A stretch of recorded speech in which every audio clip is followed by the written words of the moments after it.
Você já sentiu que algo está errado no púlpito? Que a palavra que está sendo pregada tem gosto de metal, de contrato financeiro e não de graça pura? Milhares de cristãos estão sendo enganados, alimentados com um evangelho falso que promete riqueza instantânea, mas que rouba a sua alma. Pastores estão usando a Bíblia como um manual de autoajuda e de manipulação. Mas Deus me enviou hoje para desmascarar esse engano. Vou revelar agora as 5 mentiras mortais que pregam nos púlpitos, mas que não estão na Bíblia. Fique comigo até o último segundo, pois a revelação final vai quebrar as cadeias que prendem a sua bênção. A verdade, meu irmão, começa agora.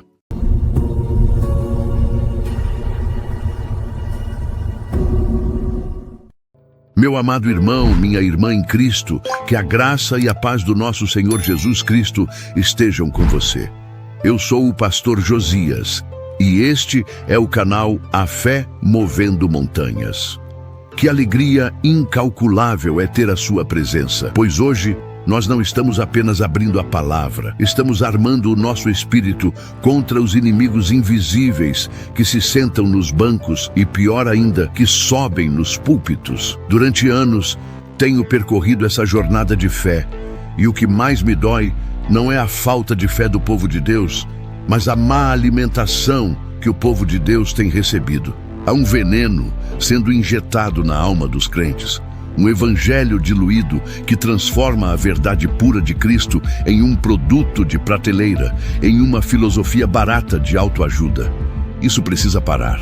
Hoje, com a autoridade que o Espírito Santo me confere, vamos desmascarar as 5 maiores mentiras que são pregadas nos púlpitos modernos, mas que são estranhas, completamente estranhas às Escrituras Sagradas. Prepare o seu coração, pegue a sua Bíblia e prepare-se para ser liberto de cadeias que você nem sabia que o prendiam. A primeira mentira, o evangelho da ostentação. Você precisa ser rico para provar sua fé. Meu Deus, como essa falsidade tem proliferado. Entenda, a Bíblia é clara. Deus é o dono do ouro e da prata. A prosperidade financeira é uma bênção maravilhosa e legítima quando vem das mãos de Deus, fruto do trabalho honesto e da mordomia fiel. O problema surge quando o dinheiro, o luxo e a ostentação se tornam a prova de que Deus está com você. Preste atenção no que digo. Muitos púlpitos hoje vendem a ideia de que a pobreza é uma maldição demoníaca e que todo crente, para ser aceito, precisa exibir riqueza. Eles distorcem passagens como a de Malaquias ou usam a história de Abraão fora de contexto para forçar o crente a acreditar que se ele não está dirigindo o carro do ano ou morando na melhor casa, é porque ele está em pecado ou sua fé é pequena. Onde na vida de Jesus encontramos a busca por luxo material? Onde na vida dos apóstolos vemos o apelo por grandes fortunas? O apóstolo Paulo diz, em 1 Timóteo 6:8, tendo, porém, alimento e vestuário, estejamos com isso contentes. Jesus nos adverte para não ajuntarmos tesouros na terra, onde a traça e a ferrugem destroem. O foco do Evangelho não é transformar você em um milionário, mas transformar você na imagem e semelhança de Cristo. A verdadeira prosperidade que a Bíblia promete é a paz que excede todo entendimento. Filipenses 4:7. É a alegria mesmo na tribulação. Tiago 1:2. É ter Cristo como suficiência. Não se deixe enganar. Se o seu pastor está mais interessado na sua carteira do que na sua alma, se ele prega mais sobre o que você deve ter do que sobre quem você deve ser, corra. Pois o Evangelho de Cristo é o da abnegação, não o da acumulação egocêntrica. A segunda mentira, o Evangelho sem cruz. Se você tem fé, nunca mais sofrerá. Essa é talvez a mentira mais cruel, pois ela desarma o crente diante da realidade da vida. Quantas pessoas, ao enfrentar uma doença, uma perda ou uma crise financeira, se sentem culpadas, achando que o sofrimento é um sinal de que Deus as abandonou ou de que sua fé falhou?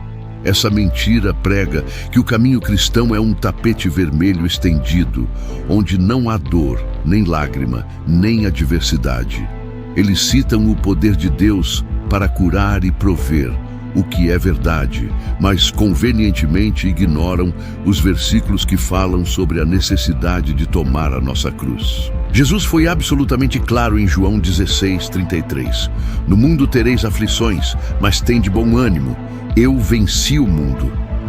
O próprio Paulo testifica que todos os que querem viver piamente em Cristo Jesus padecerão perseguições, segundo Timóteo 3:12. O sofrimento, meu amado, não é sinal de falta de fé. Muitas vezes é o cadinho onde a fé é provada e purificada. O sofrimento nos aproxima de Cristo, que também sofreu. Quando um púlpito prega que você nunca terá problemas se for um bom cristão, ele está lhe pregando um Deus pequeno, um Deus que só serve para lhe dar conforto material, mas que não tem poder para sustentá-lo no vale da sombra da morte. Lembre-se, o cristianismo verdadeiro não promete ausência de dor, mas a presença constante e consoladora do Espírito Santo dentro da dor. Não troque a cruz de Cristo por um travesseiro macio de mentiras. A terceira mentira: o dízimo como contrato de troca.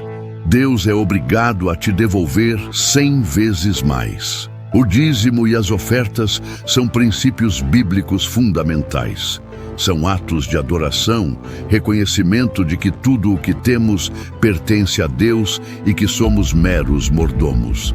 No entanto, o que vemos em muitos púlpitos é a instrumentalização deste ato sagrado, transformando-o em um investimento financeiro de alto retorno, um contrato de troca com o Criador. Eles usam Malaquias 3:10. Trazei todos os dízimos à casa do tesouro, para que haja mantimento na minha casa, e depois fazei prova de mim nisto, de forma coercitiva, prometendo que se você der X, Deus é obrigado a lhe devolver 100X, 1000X. O foco deixa de ser a obediência e a adoração, e passa a ser a ganância. O crente é incentivado a dar não por amor à obra, mas por amor ao lucro prometido. Meu irmão, Deus não precisa do seu dinheiro, Ele quer o seu coração. O dízimo deve ser uma expressão de gratidão, não uma alavanca para manipular as bênçãos celestiais.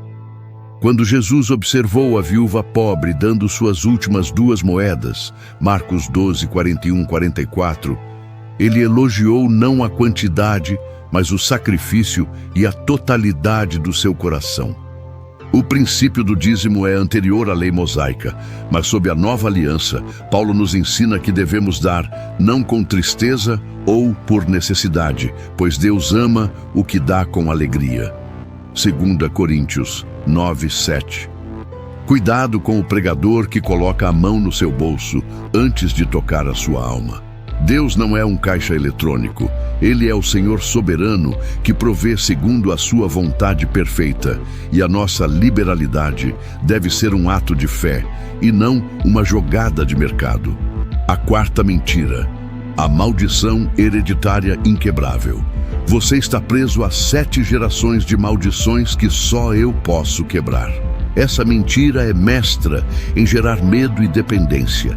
Muitos líderes religiosos, para se estabelecerem como únicos canais de libertação, insistem que o crente, mesmo após aceitar Cristo, continua preso a maldições complexas passadas por avós, bisavós e que requerem rituais caros ou libertações especiais operadas por eles.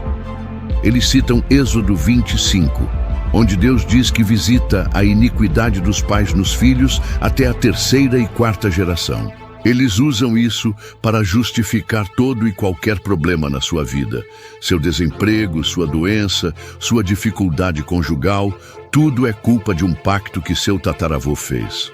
Mas eles ignoram a profunda e transformadora verdade do Novo Testamento e a correção profética de Ezequiel 18. O profeta diz claramente que a palavra de Deus virá para que o povo não use mais este provérbio.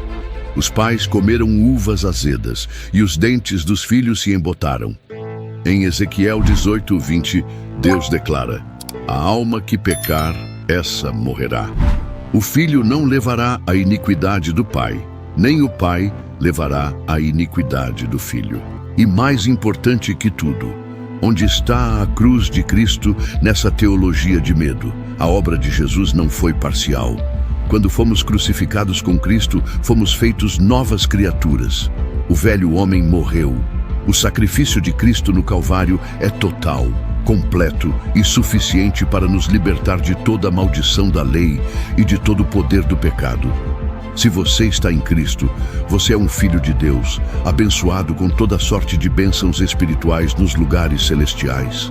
Não há demônio, não há maldição, não há feitiçaria que tenha poder sobre aquele que foi comprado pelo sangue do Cordeiro. Fuja do púlpito que tenta vender libertação por preço ou rito. A verdadeira libertação já foi paga, e ela é de graça, por meio da fé. A quinta mentira: a salvação por esforço humano. Seus rituais e obras lhe garantem o céu.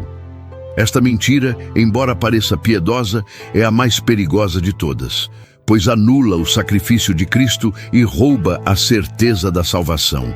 Muitos púlpitos hoje, sutilmente ou abertamente, ensinam que a salvação é alcançada através de um conjunto de regras humanas, jejuns obrigatórios, peregrinações religiosas ou uma lista infindável de faça e não faça. O foco é transferido de Jesus para a performance do crente.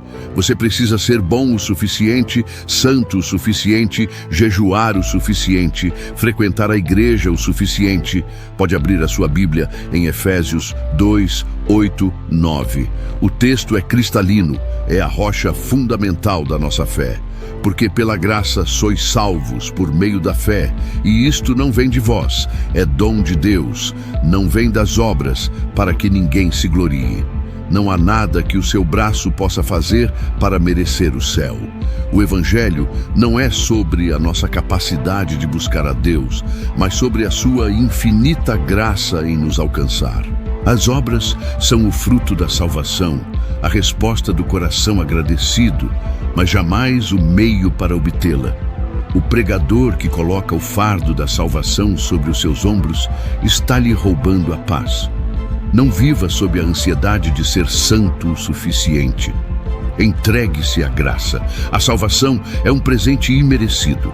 Seu esforço não a completa. Sua fé em Cristo a recebe. A grande síntese da verdade. Meu irmão, a Bíblia é a nossa bússola. A palavra de Deus é pura. Ela é fogo que consome a palha da mentira e luz que expõe as trevas da falsidade. Se você está em uma comunidade onde o púlpito prega o medo, a manipulação, a ganância ou a performance humana como rota para Deus, saiba que você está sendo alimentado com veneno.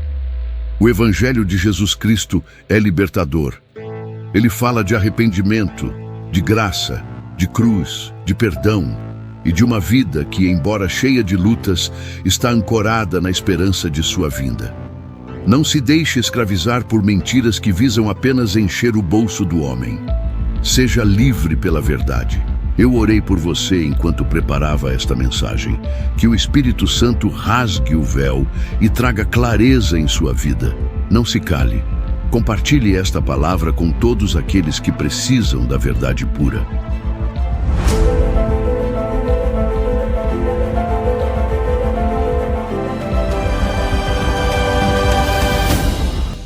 Meu amado, chegamos ao final deste momento de profunda reflexão.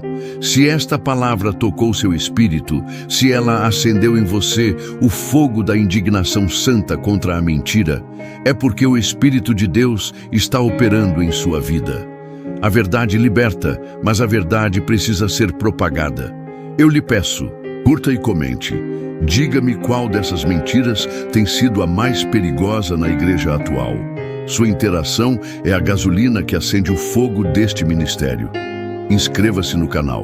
Se você ainda não faz parte da família A Fé Movendo Montanhas, clique no botão de inscrição e ative o sino. Não podemos parar de lutar contra as trevas. E agora, meu amigo, quero falar com você sobre o sustento desta obra. Manter essa plataforma no ar, garantindo que a palavra pura de Deus chegue sem diluição em milhões de lares, exige recursos. Este ministério é mantido por ofertas e por sementes plantadas por aqueles que creem na pureza do Evangelho. Se você foi alimentado espiritualmente hoje e entende que esta mensagem não pode calar, eu o convido a ser um parceiro ministerial. Lembre-se do que Paulo disse: o que semeia abundantemente, abundantemente colherá. Sua ajuda, seu apoio, seu Pix de qualquer valor, é a ferramenta que Deus usa para que a chama da verdade continue acesa. Eu confio em você e confio que Deus moverá o seu coração. Use a chave Pix que está na tela agora ou na descrição e declare: esta semente é para a expansão da verdade de Deus. Que o Senhor te abençoe e te prospere em todas as áreas da sua vida. Receba a paz de Cristo. Amém.